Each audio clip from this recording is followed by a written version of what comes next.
Hey there, Anomalies. Welcome to another episode of the Anomalous Educator podcast, where we help teachers discover ways to make side income or replace their income entirely online. Today, I have the pleasure of chatting with Ronsley Vaz. And I find the medium to be life-changing. We're going to talk about how he went from failed restaurateur to running a successful online agency that helps podcasters. We'll talk about our mutual love of superheroes. And we'll finish off by discussing how teachers can become more comfortable finding their voices online. Enjoy the show.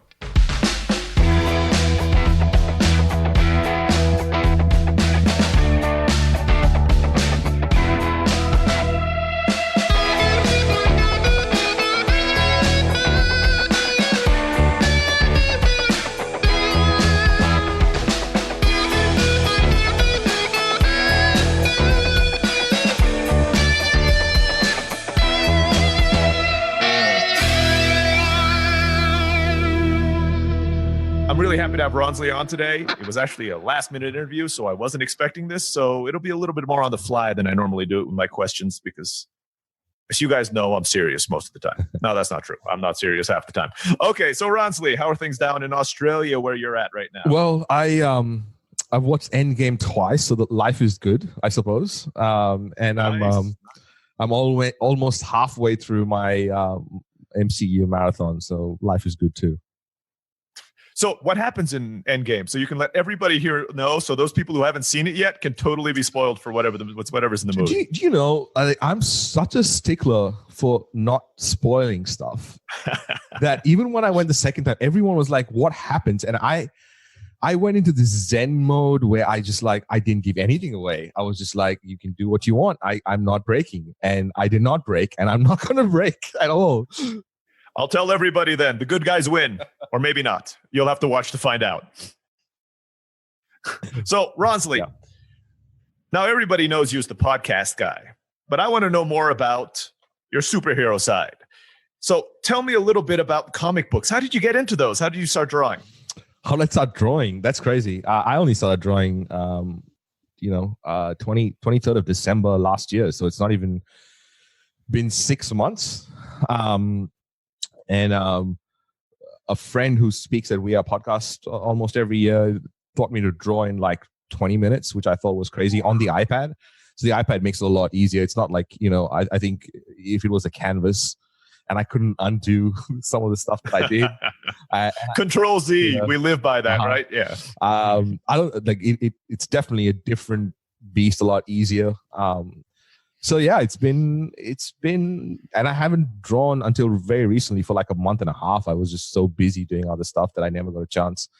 So it's cool. It keeps it's like for me starting a fire. It keeps my mind busy, but not busy. And it sort of drains out all the other thoughts.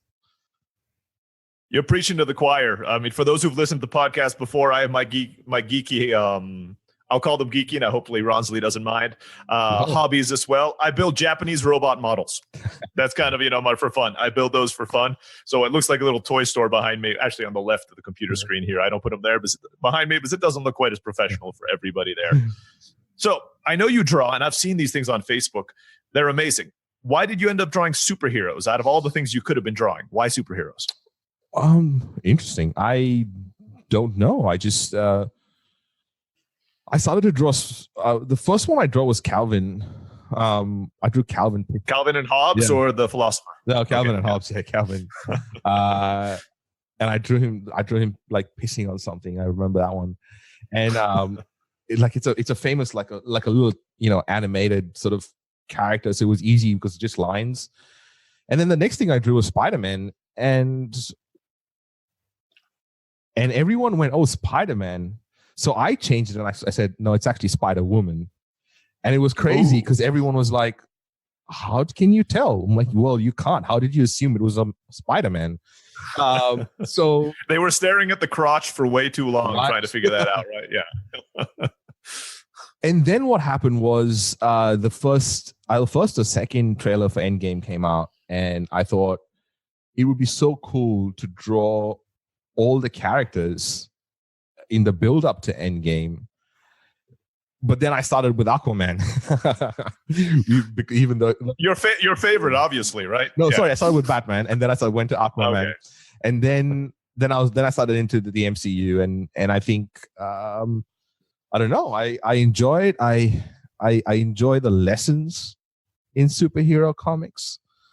And what lessons do you think that exist in superhero comics? I think doing the right thing is one that I definitely struggle with. In fact, my wallpaper is the Batman sort of cowl that says, "It's got nothing to do with easy. It's about doing what is right because it's right, and that's the only reason you need." So I feel like, in superheroes, they land up doing the right thing even though it's hard, and I find that is something that I want to emulate, and I realize it's hard, and I feel it all the time. So yeah.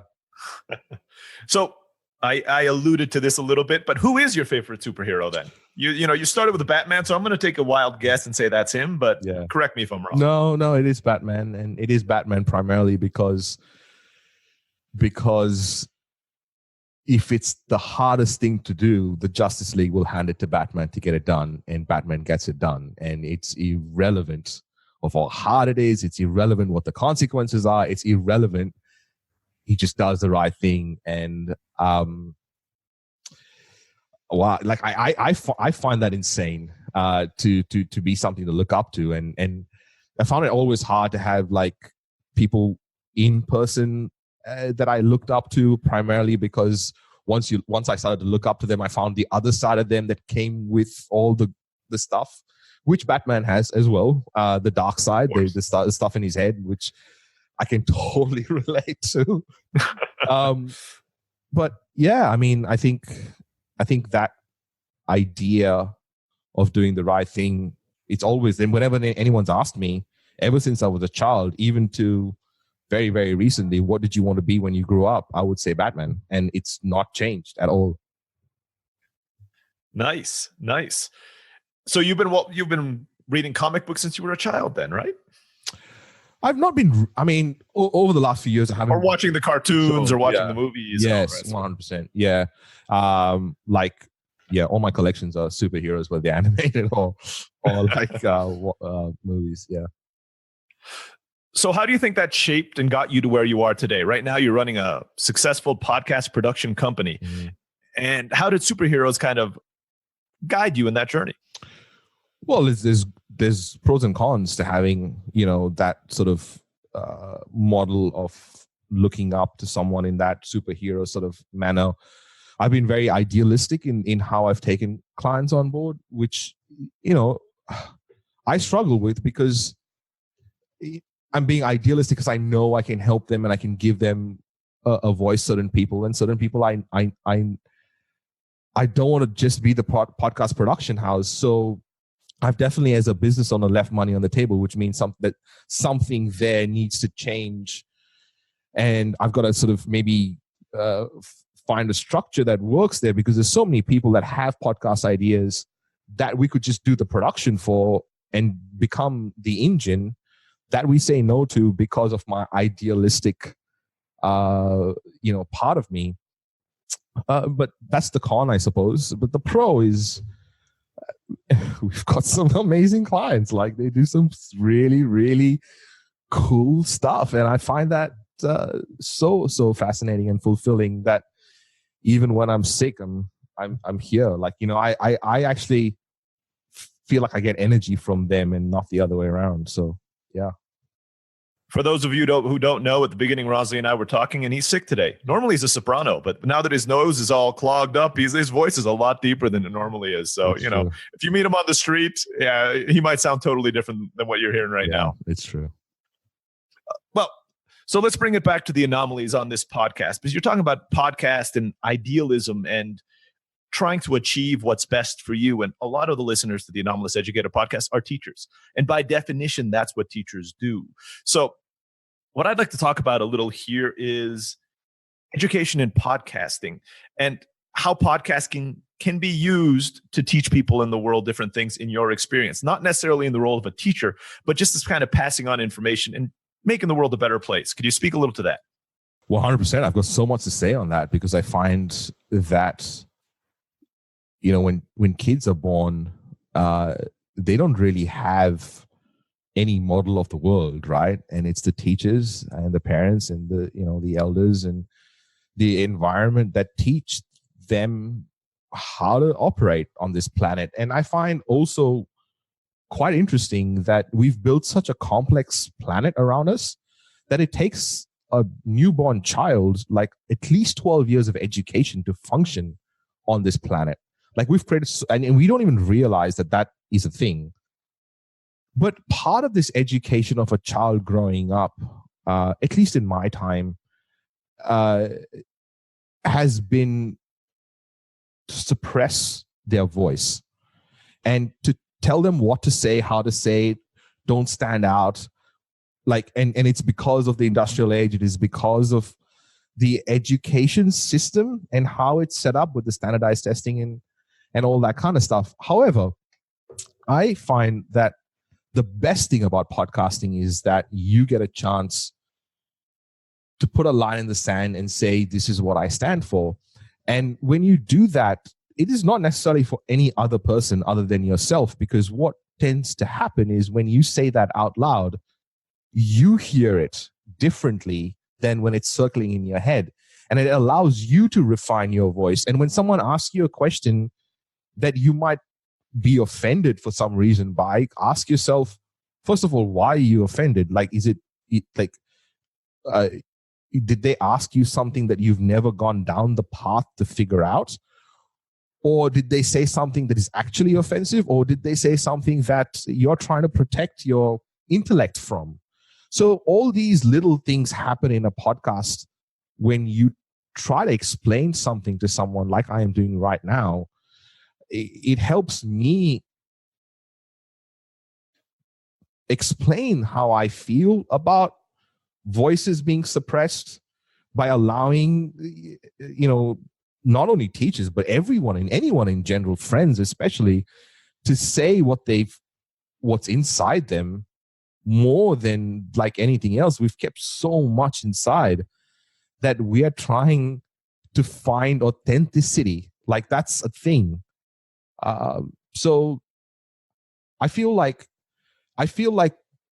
the tech of podcasting is not as important as what is your voice? What have you suppressed? What have you taken for granted that you think is just normal for you, but everyone else thinks is this like amazing skill?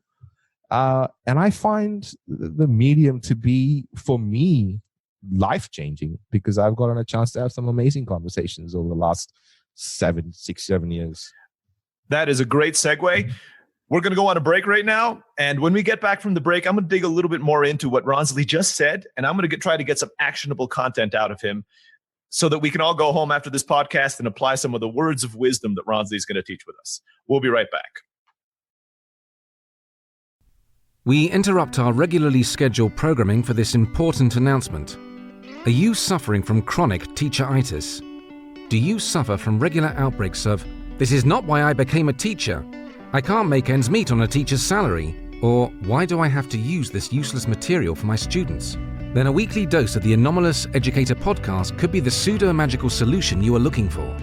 It has unscientifically been proven to help teachers cure teacheritis and learn how to make a side income, or replace their entire income by teaching online using methods they know are best without having to use some government-mandated material. It has also been shown to provide more free time to spend with friends and family. To report your case of teacheritis today, please log on to the website www.anomalouseducator.com or subscribe to this podcast. The Anomalous Educator podcast is most effective if taken with a glass of wine after a hard day at school. Warning! Side effects may include sudden urges to quit your jobs, travel the world, and start improving educational systems and lives of students everywhere. Please consult your physician before starting. We now return to our regularly scheduled programming. And we're back. So Ronsley, before the break, we were talking about how you could find your voice. And I'd like to kind of dig a little more deeply into that. What kind of methodology do you guys use over at Amplify to help people find their voice? Because everybody says find your voice, but that's sort of like follow your dream, right? It's just this nebulous concept out there, and it's really hard for people to do. But you guys have actually come up with methods to do it. So let's say you're meeting a new client, a new person, and you're helping them find the voice. What are some of the steps they could go through, and what would you ask them? Well, when I first meet a prospect, I suppose before they become a client, and it's still all me at this point. So it's like I don't necessarily have a sales team or any of that stuff. It's still, I have a sales team, but I still, for the clients that we bring in to Amplify at this stage, I still am very much involved in that in that situation. So when I meet the prospect for the first time, or in general, I kind of see whether they are ready to talk about what they really care about, what they really gotten into business for. Like, you know, we get caught up in the day-to-day stuff of running our business, and we forget why we got into business. So that's the first thing I look for. I look for energy. I look for like, you know, responsible people, not victims, sort of thing. If that makes any sense. And then what we do is I try to find out what success looks like for them in terms of the business. Like, from a business standpoint, what works for you in a year's time? Like, what would be like amazing? What could we achieve as a business? Then I have that in mind, and I try to understand and figure out and actually get them to understand and figure out themselves, like what they've been taking for granted, why they got into business, like what is their true passion. If everything went away, like what would they truly talk about? What do they care about? Like if they would defend to the death, like those kind of things. Like what experiences have they had that they've gotten them to this point that they don't even think is important?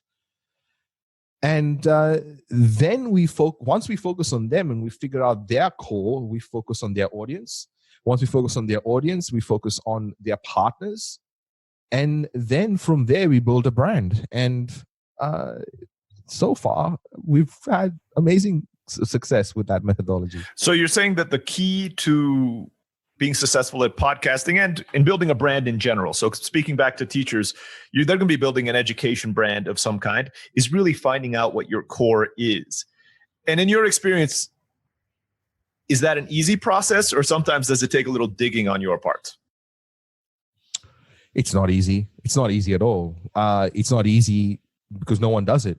If it was easy, everyone would have done it. And it's not easy is because when we ask ourselves certain questions, there's parts of us that don't really want the answers. So we land up doing other things to distract ourselves from actually getting the answer, like scrolling on Facebook, talking to someone else, watching a YouTube. I mean, I'm actually talking about myself here. I'm not even like referring to anyone else in particular. Like, I will ask myself a question and find it so hard to listen to the answer that I will distract myself so I don't get there. Sorry, I didn't hear you. I was checking my Facebook profile. Yeah. But no, I definitely agree. Even when I'm talking to you here on the podcast, they programmed us. I mean, you know, the mouse on my computer kind of goes to the browser to go to Facebook. I mean, luckily, I have not opened Facebook since we started chatting, but it's there in our minds trying to distract us from what's important. What's some advice you can give people to kind of get past that? People who don't have you sitting in front of them kind of as a, you know, the Sigmund Freud of podcasting with a little pipe or something to guide them through the whole process. What can they do to, you know, themselves at home to kind of get clarity? Yeah. Well, first of all, I think having conversations face to face, you know, like eye to eye, like right now we're doing this over video, even though only the audio is going out, primarily because I can see you, I can talk to you, I can see your body language. I know when you're about to say something because you get closer to the microphone. I can see when browsers change too. Like if I can see the white that comes on and like all that kind of stuff. And I think what that lets you do is actually be present in a conversation. One. The second thing that's super important is having a conversation to listen and not to talk. I think we take that for granted. I think everyone thinks about a conversation and just thinks about talking.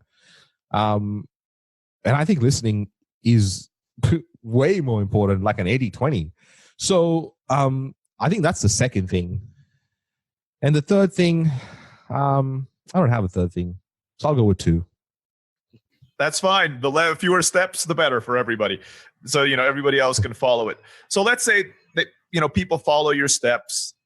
They find their true calling. They're one of the lucky ones who find their true calling. And as you said, it's not always obvious. I'm going back to the teachers. Let's say if you're a math teacher, your true calling might not be math, even though it's what you thought it's been. It might be something deeper in your core, right? It might not be that kind of obvious, superficial thing that everybody sees. It might be, but it might be something that's deeper in your core. So you have to discover that, figure out the why. So once they've done that, what's the next step? I know what the why is. What do I do now? Well, that's a really interesting way you put that whole statement together, because I feel like we think that our biggest value is our profession, and our profession has got nothing to do with the value we provide. When you think about the students that come back and say hello to you, I guarantee you it's not because of the content you taught them.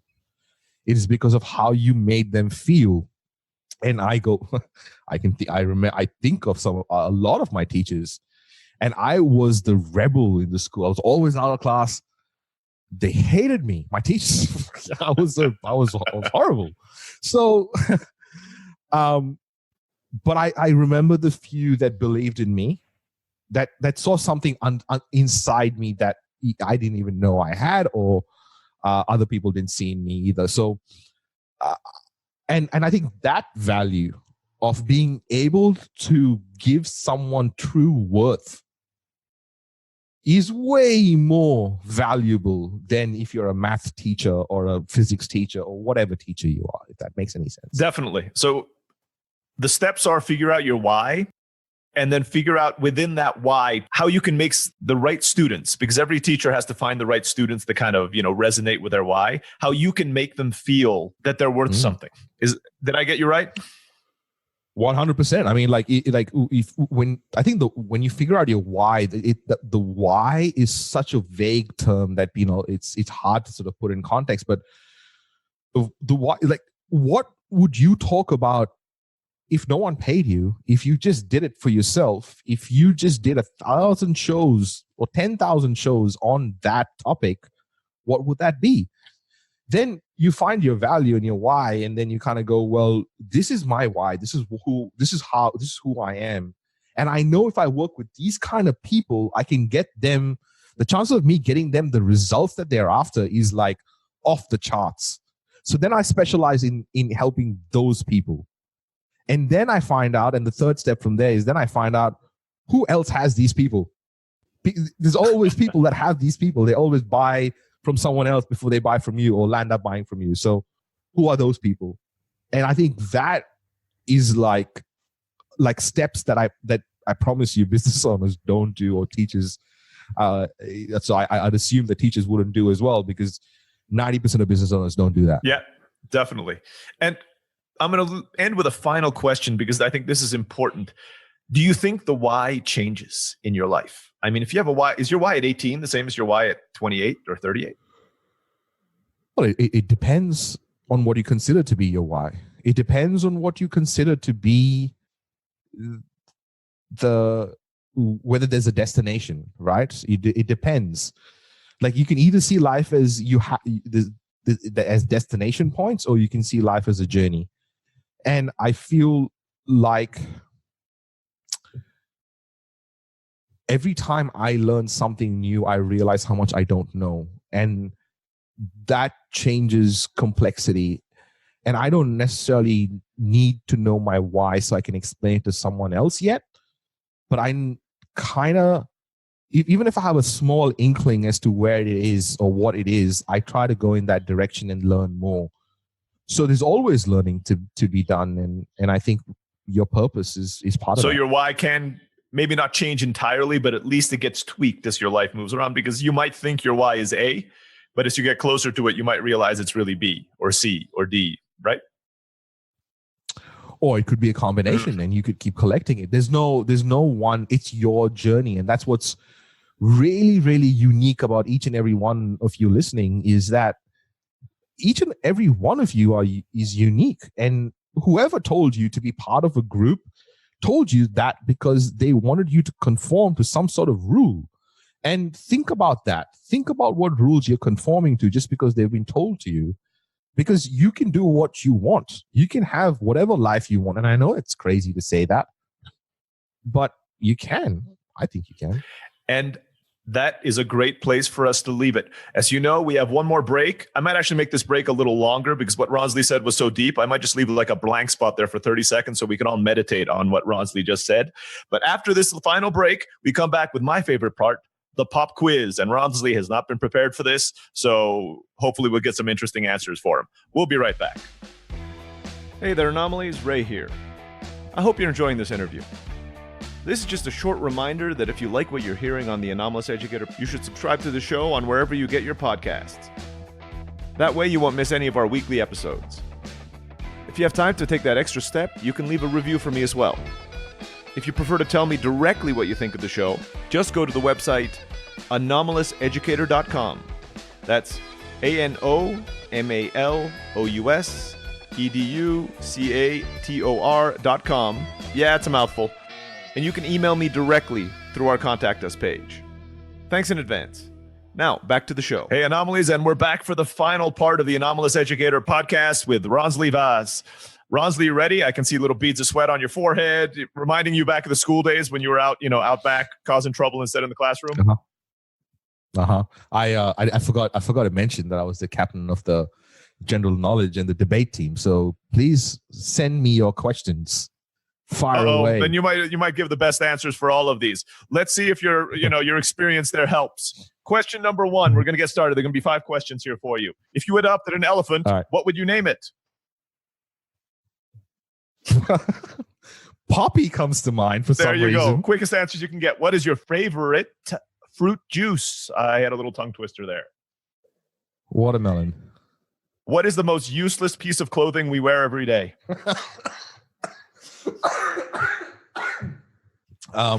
I don't wear any useless piece of clothing, so I don't know. I'm trying to think. You guys don't see the video. He is actually naked for this interview. That's probably why he has that answer. I'd say underwear. Okay, there you go. So, hang loose. If you had to eat one piece of, one food for the rest of your life, what would it be? Slow cooked meat. Oh, nice. If you had a superpower, what would it be? To always do the right thing. Nice. And finally, where can people find out more about you? Ronsley.com.au. Perfect. That's it. Short and simple. Ronsley, it was a pleasure. Thanks for coming on the Anomalous Educator podcast. This was cool, dude. Thank you. Thanks for having me. And that's it for our show. I hope you enjoyed this chat with the indomitable Ronsley Vaz. If you're looking for another inspirational story of a teacher whose journey followed the path that Ronsley preaches, check out episode 2 with Travis Sherry. He is an English teacher who became the #1 travel podcaster on iTunes. If you enjoyed this episode of the Anomalous Educator podcast, please don't forget to subscribe so you don't miss any future episodes. In our next episode, we're going to be talking to Rachel Story, and she's going to teach us how to make good money online by teaching English, all while traveling around the world. Talk to you all next week.